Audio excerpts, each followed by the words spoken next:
celebration of Africa, it is really about the people who have made so much progress possible.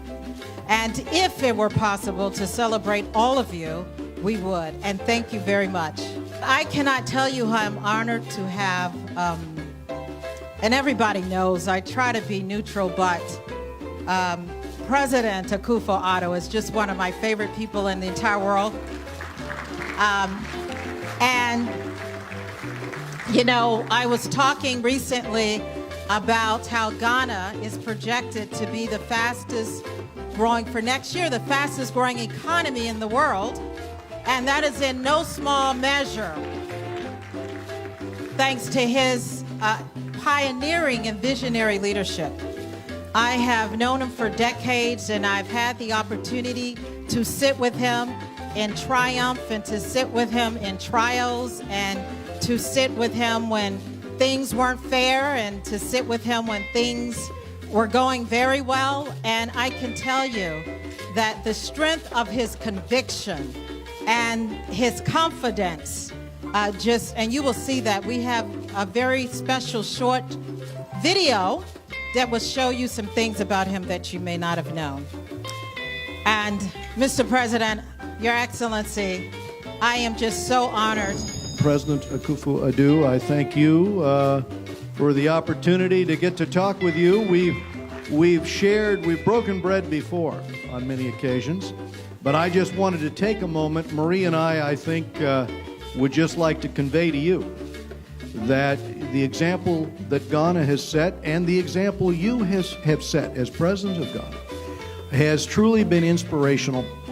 It is widely noted in Ghana, in the region, and across the continent. And the commitment to democracy and the economic growth that has followed that is very, very impressive.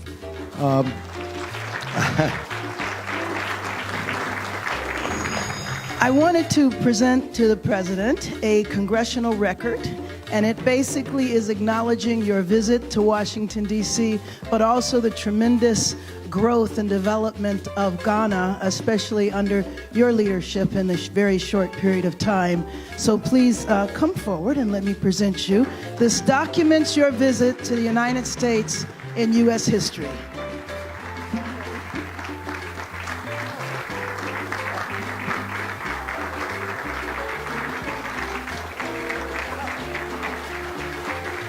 Okay, there's more to come. But Mr. President, we have another, and that's a statement that's published, sponsored by Congresswoman, that's a part of American history now in the U.S. Congress, the congressional record. Sir, your leadership that you have shown over the last years of Ghana has proven a real destination for American investment. On behalf of the private sector that the U.S. Chamber of Commerce represents, I think we couldn't find for a better partner in a government leadership that you've presented. It does prove that leadership matters in Africa, and hopefully what you've done in the short time you've been in office will translate across countless boundaries across the continent. And I think it's something that all other leaders and private sector alike should look towards as an ideal for what is the potential in Africa's economy. So thank you.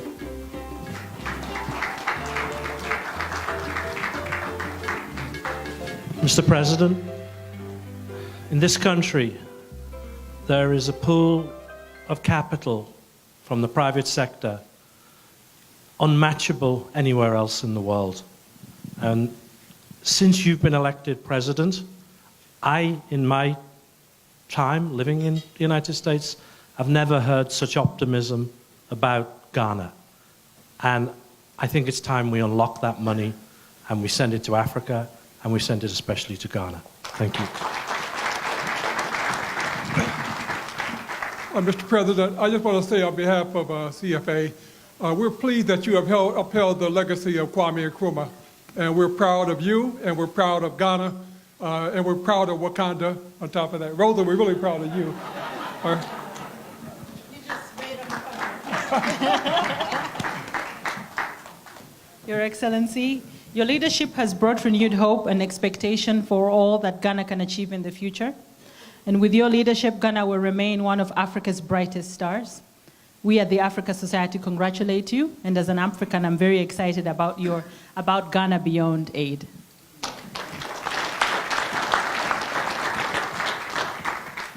Your Excellency, I think everyone recognizes that this is a new time for Africa, and a lot of that has to do with the leadership on the continent. You are a shining example of the leadership in Africa that is making a difference. And in the short time you've been there, it's already evident that things are changing rapidly. Even the growth, I think, from 3.3% growth in 2016 to over 7% in 2017 in your GNP, and then predictions for more than 8% next year. Your Excellency, the private sector in the U.S. is aware of that. They are looking at that, and we want to thank you for what can happen in terms of U.S.-Ghana trade and investment. Thank you for your leadership. Since my first visit to Ghana as a teenager in 1966, I've seen my friends there go through many ups and downs, but I have never seen such hopefulness as when I was there most recently in November, due, Mr. President, to your leadership that is giving people the faith that the growth that Ghana is experiencing will be an inclusive growth that will bring everyone along. And when we were there in November, there was a strong sense among so many citizens that their hard work was being supported by an equally hardworking government committed to making Ghana prosperous and a beacon for Africa. Mr. President, the third time is the charm. We are delighted that you are president and that you are governing Ghana in the way that all of us can admire. All of these business people on this panel have talked about your effort to incentivize businesses to invest in Africa. I, as an NGO leader, could not applaud that more. And why is that? Because more private sector investment means better and more important human development, and we applaud it. Africa salutes you, and we are rooting for your success. Thank you, Mr. President. And we have we can unveil it here before we bring you up. And it is also a customized portrait done by a Ghanaian artist, but we made it very special because we crafted a message just for you. Exemplary Leadership Award presented to you, Mr. President. May Ghana, under your leadership, be a wonder and an inspiration to the world. May the expectation, as we know it will, of every African man and woman be raised because of your pioneering achievements.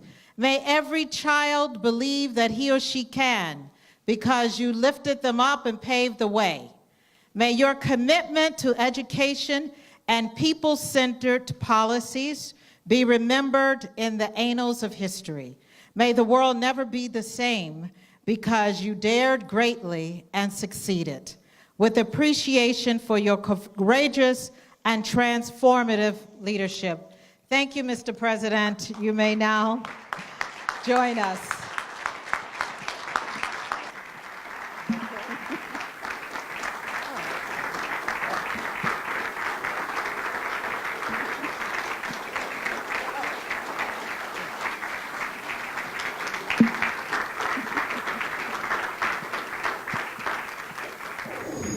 It is an honor to be amongst you. Excellencies, ministers, ambassadors, members of the U.S. Congress, distinguished guests and friends, at this gala dinner organized by the Whitaker Group in celebration of Africa, a continent of unlimited possibilities.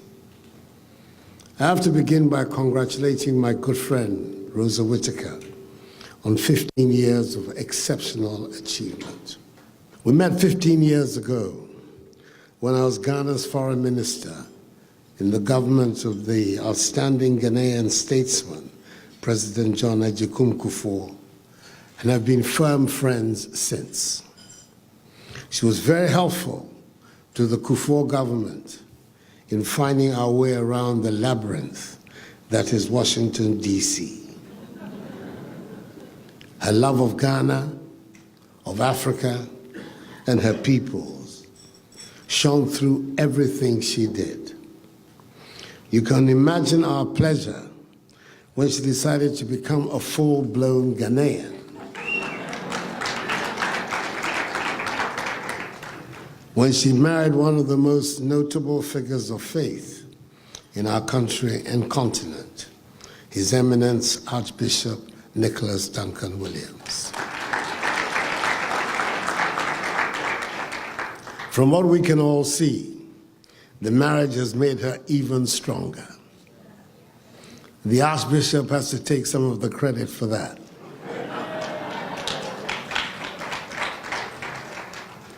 So I say to both of you, as in our parlance, a big aiko. On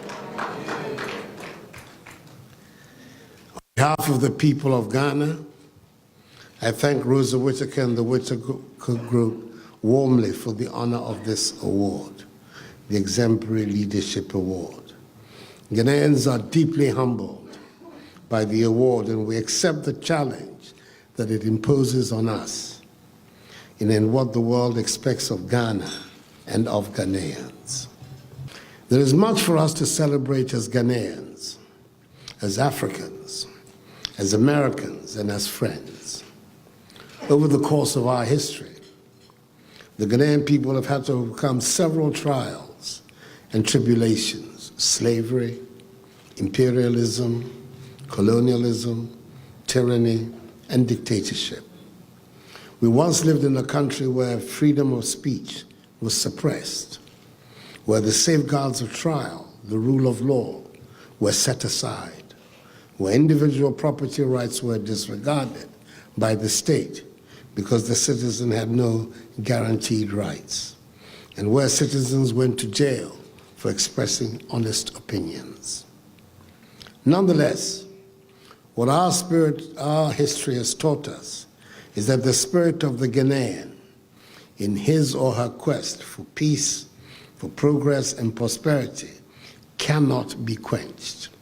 We are a determined lot who cannot be deterred. It took us a while, but the consensus on multi-party constitutional democratic rule has been established in Ghana.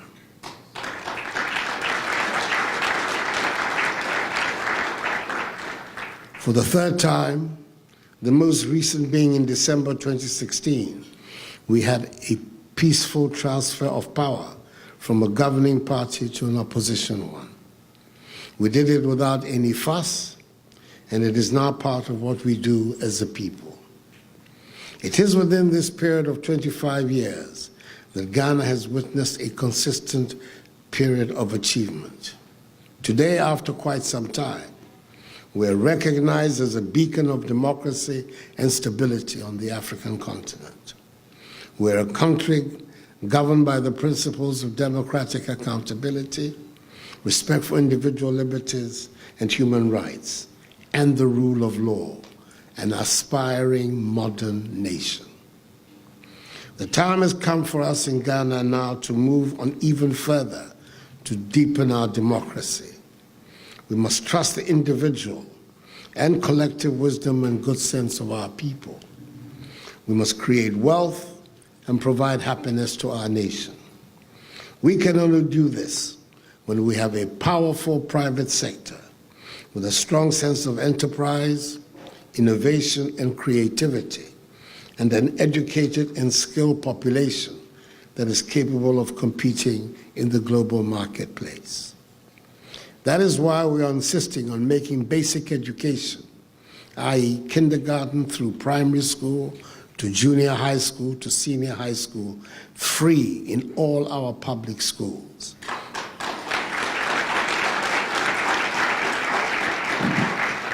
To guarantee access to quality basic education to all of Ghana's children, irrespective of the circumstances of their birth. In doing so, we must expand our horizons and embrace science and technology as critical tools for our development. We want to create a society of opportunities and incentives.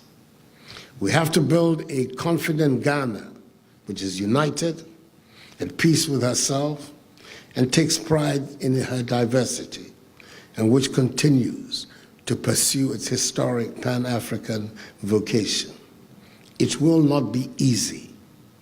We have no illusions whatsoever about the nature of the task we face, but I know that Ghanaians will rise to the occasion. They always do. The Black Star is going to shine and shine and shine.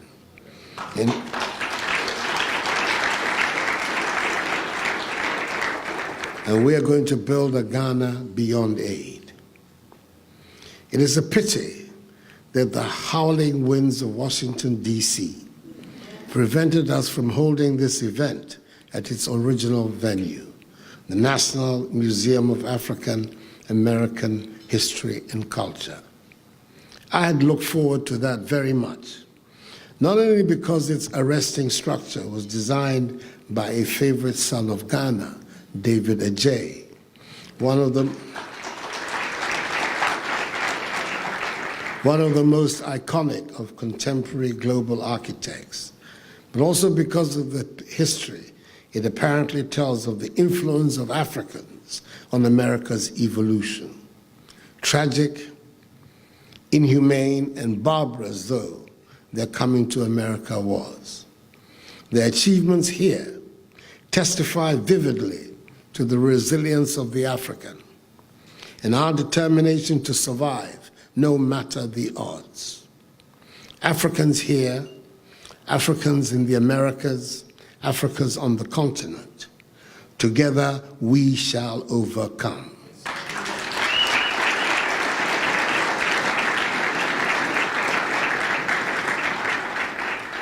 The 21st century is going to be our time. We're going to realize our unlimited possibilities and establish conclusively our greatness. That is my deep-seated, unalterable belief. I thank the Whitaker Group once again for the award. It is good to be able to show that standing up for democracy, respect for human rights, and the rule of law has its rewards. May God bless us all and the peoples of Ghana and the United States. And may God bless our homeland, Ghana, and make her great and strong. Thank you very much.